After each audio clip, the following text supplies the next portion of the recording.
Hey guys, what's up? I'm Vince, and today we're going to be unboxing a lathe on Victorious Builds.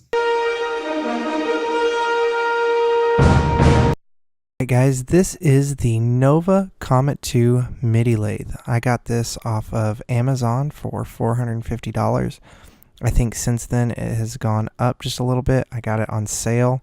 It was a really good deal. So a lot of folks will recommend the Harbor Freight lathe as a good beginner lathe. This one has a really cool attachment option that made me go with it over the Harbor Freight lathe, but we can get into that into a little bit. So first thing to note, this sucker is heavy. It was hard to move around in the box. It's hard to move around now, but it looks great, and the heavy tells me that it's going to sit well on the table. It's not going to move back and forth. Just trying to figure out how to get this thing out of the box, and just recognizing that it is much heavier than I can really do while trying to talk and do this. So let me get this thing out of the box real quick. All right, now that we've got this beast out of the box, let me start off with, I have no clue what I'm talking about. I had to go back and listen to what I was saying and actually re-record the entire voice section of this just to make sure that I was giving you right information. So let's go ahead and get started and do everything as best as possible.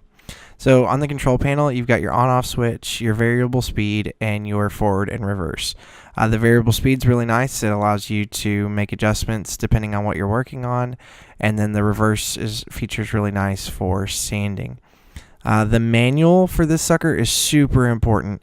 The motor is not broken in, and there are instructions on how to break the motor in and make sure that you do it correctly. So make sure if you get this specific lathe that you read through the manual and you break the motor in correctly. Otherwise, you can end up damaging it before you ever even get to use it, which that would really suck. This first piece here that I'm going to open up is the tool rest. The tool rest just slides into this little slot that you're going to see here in a second. And it is for your chisels, your tools to sit on while you turn a piece of wood. There are 100 different kinds of chisels that you can buy for different projects, different things. We'll kind of go over those more as we start to turn stuff. I'm not entirely sure how to use most of them, so that's part of why I don't want to go over them now. But also there's so many different kinds of chisels. After talking with some friends and watching YouTube videos, it seems the easiest are the carbide tips, but that's not what I got. So we'll go over more traditional tools as we start turning. But I hear the carbide tips are really easy. They're just a little more on the expensive side, and I couldn't afford them, so I didn't get them. I got a set off of Amazon that I can link below, and they were like $80, which honestly was kind of a lot for me, but we made it happen. I'm really impressed with how fast and easy this thing is to slide around. It's perfect for moving things quickly and making changes during your turning. I was pretty impressed with that because I have not put any paste wax or anything on the bottom of this to make it slide easier. So this next piece here is the headstock handle. And being the ill-knowledged person that I am right here, I kind of thought it was the faceplate. Now, it looks very similar to the faceplate, but the faceplate is actually already on the lathe. It's the bronze thing that I'm about to set this up next to. I'm just a goofball here. But the faceplate was already attached. I just wasn't paying attention and really didn't know what I was doing, so there's that. But that's the headstock handle. It goes on the opposite side of the faceplate. It screws on there, and it allows you to turn your piece of wood slowly. This is called a spanner. It's just a wrench. It helps you get your faceplate off, does a couple other things. Really, it's kind of flimsy. I don't know that I'll use it much at all. This next piece here is another locking mechanism. It goes in the tailstock, locks down your centers and anything you put in the tailstock. It's identical to the one on the tool rest. It's just a locking mechanism. Next, I'm going to pull out the feet. They're just some rubber pieces to help you keep your lathe from moving. It'll also help you just stabilize the lathe.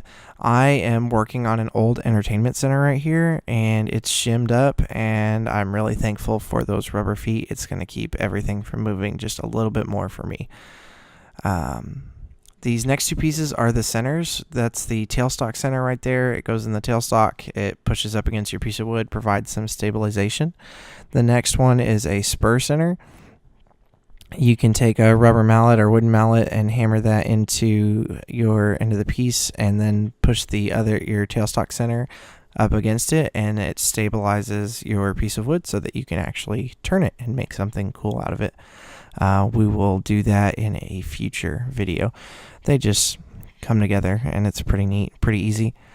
So far, I'm pretty impressed with the lathe. Like I said earlier, it's heavy. It feels good. I'm really excited to get to use it and just start turning some stuff. This piece right here, it's just a tailstock handle. It goes on the wheel on the end of the tailstock there, and it's to help you turn it exactly what you think it would do. I can't wait to actually turn some stuff with you guys and show you how to do this.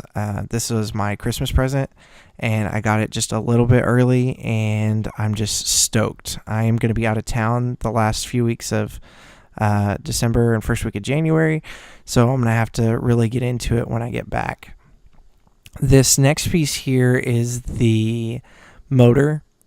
The belt's actually, the motor's underneath. So this is the belt. Top to bottom, there's 3 different settings of speeds. The larger wheel on the far left is the slower speeds. The smaller wheel on the far right is the faster speeds. Based on everything I saw on Facebook and YouTube and reviews and this and that, I will probably move that belt to the lowest wheel that is the fastest wheel. The smallest wheel is the fastest wheel. And it'll probably stay there for the most part. To give you a closer look here to see how the wheels compare, the yellow wheel is the larger belt, the orange wheel is the middle belt, and the red wheel is the smaller belt.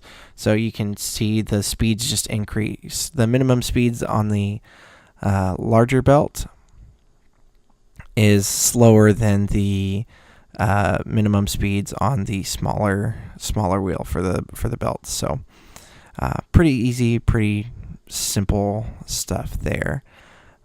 Overall, I'm again really excited to get going on this thing, and really excited to actually show you guys what it can do. I don't know what it can do, so we're going to learn together. This last piece here that I forgot to mention, I guess, man, I was just goofy here.